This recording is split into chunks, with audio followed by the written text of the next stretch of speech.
everybody. My name is Rob Russell, and I'm your instructor for English 2110, Section 904, which is American Literature Survey number 1, covering American literature up to 1865.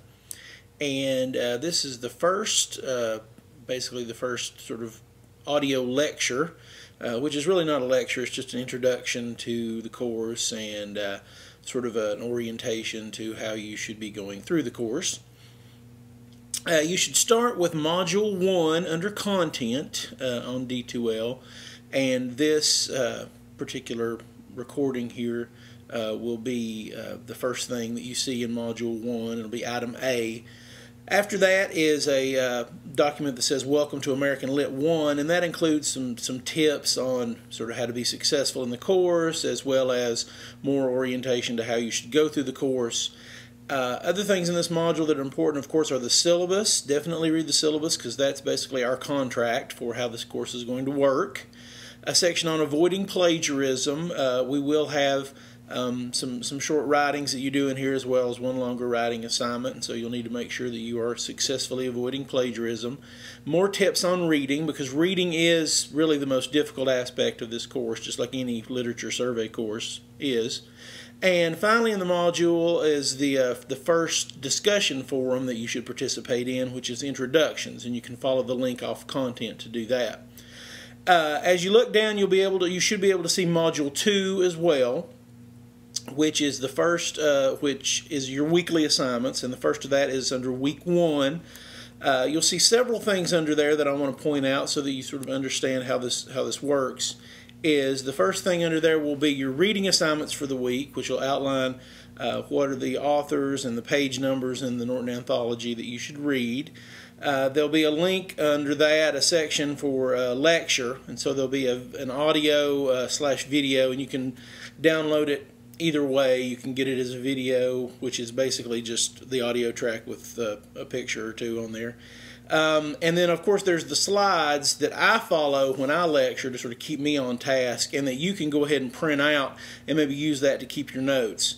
Now, I would recommend that you don't just use those as your notes, because I do give additional information when I lecture. I do try to keep it concise, and I use those notes to keep me on task, but there will be information and things that I point out in the textbook that are not on the slides. So, use those slides to help you get through the lecture, but those shouldn't be your only notes. There'll be actually 2 lectures in this module, which is different from the other modules that we have, the other weeks that we have, because we'll have an intro, and then you'll have sort of the regular, I guess, lecture of the week. And that'll be the second lecture, which is Exploration and Explorers, which will go through the readings that you were assigned. Again, how you do that is kind of up to you, but I would recommend that you preview the slides, the slideshow, maybe before you do the reading. Maybe listen to the lecture as well before you do the reading, because it should help you get through the reading, and then maybe go back and revisit it again before you take the quiz, which is at the end of that week. Underneath the lectures, there are sections for each of the authors that we cover with more information on each of the authors.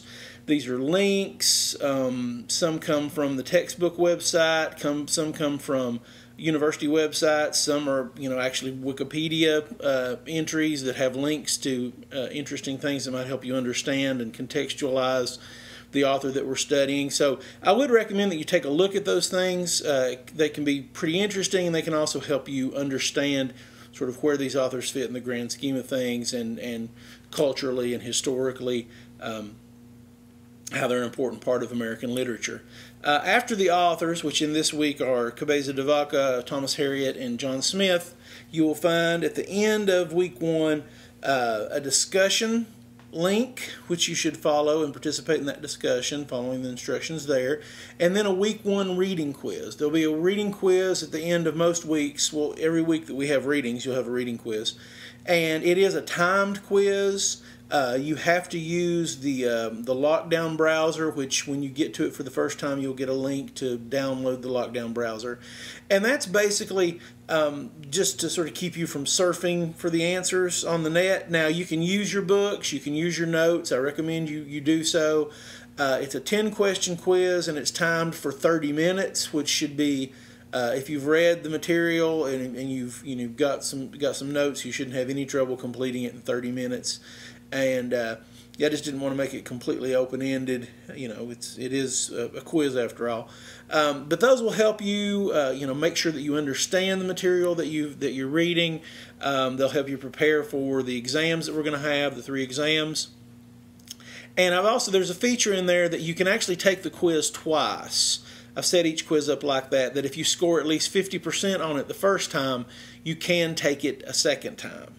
Now I set that sort of gateway at 50% because I want to make sure that you did do the reading and take the notes and everything before you took the quiz. So you would have to have done that reading and stuff before you took the quiz so that you get at least 50%.